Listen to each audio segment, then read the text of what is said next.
Hello friends, કેમ છો બધા? આઈ હોપ બધા મજામાં જ હશો. હવે શ્રાવણ માસ છે એ ચાલુ છે, એટલે કોઈ શ્રાવણ મહિનો રહેતા હોય કે શ્રાવણ મહિનાના સોમવાર પણ દર વખતે જો એકને એક ફરાળ બનાવીને ખાશું તો હર કોઈ છે એ કંટાળી જવાના છે.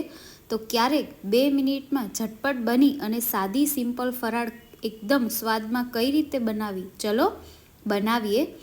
જય શ્રી કૃષ્ણ, જય મુરલીધર બધાને. હું છું પ્રિયા અને પ્રિયાસ કુકિંગમાં તમારું સ્વાગત છે. તો મેં અહીંયા બટેટા છે બાફી અને મીડિયમ સાઇઝમાં સમારી અને તૈયાર કરી લીધેલા છે. 1 નંગ ટમેટું સુધારેલું છે અને 2 નંગ મરચાં.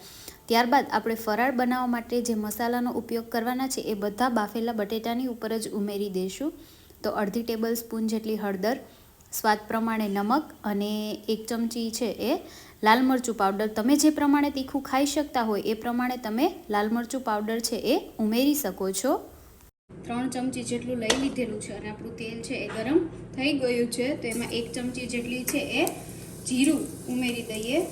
ત્યારબાદ 7 થી 10 નંગ જેટલો છે એ મીઠા લીમડાના પાન, સમારેલા આપણા જે લીલા મરચાં છે એ ઉમેરી દઈએ. ત્યારબાદ ટમેટા,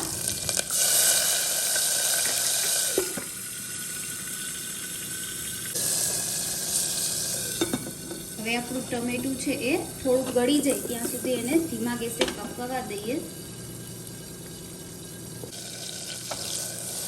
આપણું ટમેટું છે સરસ ગળી ગયેલું છે.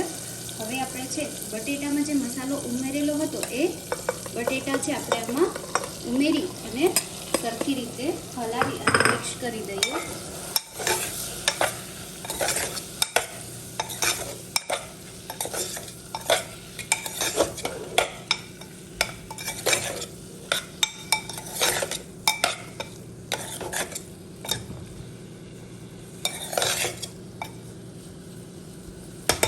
અને 2 મિનિટ છે એને આ રીતે રહેવા દઈશું. ઉપરથી થોડા લીલા ધાણા,